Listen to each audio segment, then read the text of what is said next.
Hey folks, Coach Simon here. Now, if you're new to the channel, welcome. And if you're a regular visitor, welcome back. Now, you'll probably have noticed that things have changed.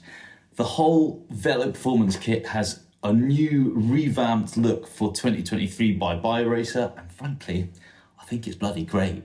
But enough about that. Let's talk about what I wanted to talk about. Things that I've seen for years and years and years. And in 2023, really just need to die. So without further ado, let's get into it.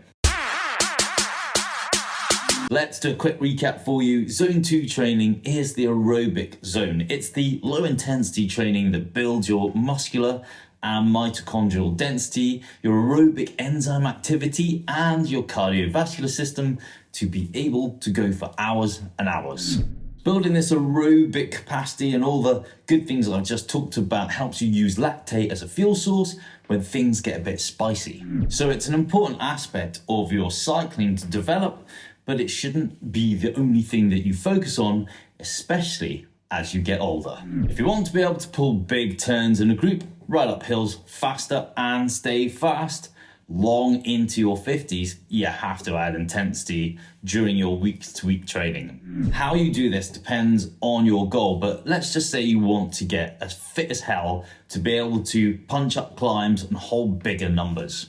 So how should you do this? A couple of hard training sessions evenly spaced apart by steady state zone 2 training will see you right. Here's a suggestion that might help you. Make your first hard session of the week either a VO2 session, a threshold session, or a hard Zwift race. Make your second session of the week a hard hill rep session, and then keep everything zone 2 and steady to absorb all that hard training. Now, I know this sounds ridiculously simple, and it is, but it's effective as hell. And look, just don't forget to periodize your training weeks so you build and then back off and have some deload so you get massive amounts of recovery, because that is where the magic happens. Fasted training helps burn more body fat. I tell you what, I've lost count the number of times I've heard this nonsense, and it totally me off. So what's all the fuss about fasted training? What does it actually do? Well, it increases the body's ability to utilize blood lipids as a fuel source and potentially conserve glycogen. What it does not magically do is melt body fat against my skin. Look how vascular I am, Brian. To reduce body fat, you need to be in a calorie deficit. Here's the thing, cycling many hours fasted is most likely going to reduce your training quality, decrease your enjoyment of the ride, increase recovery times, and importantly, burn more muscle for fuel, which no one wants, as your muscle is your powerhouse. Battle between the two heavyweights. They may well be little guys, but they punch heavy. It is a huge bragging right.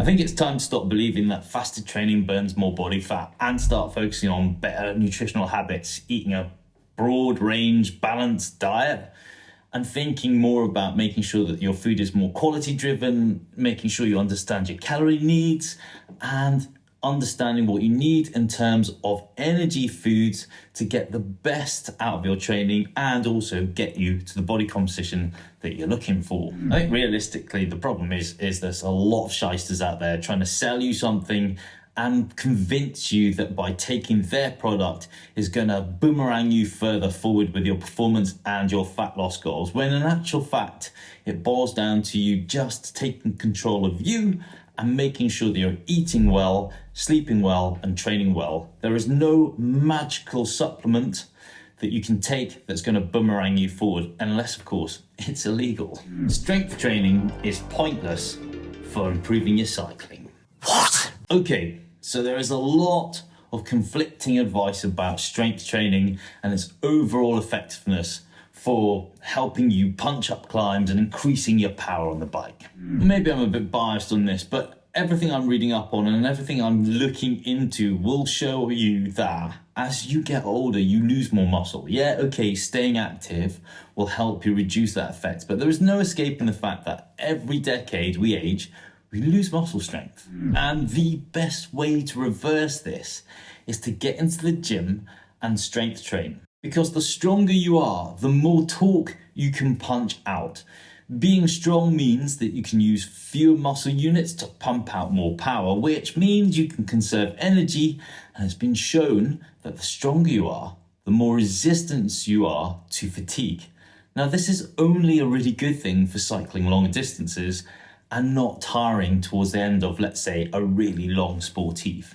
For me, strength training has a far wider benefit than just improving your cycling performance. Yes, we know that cyclists lose bone density, so doing something like strength training is important to improve that.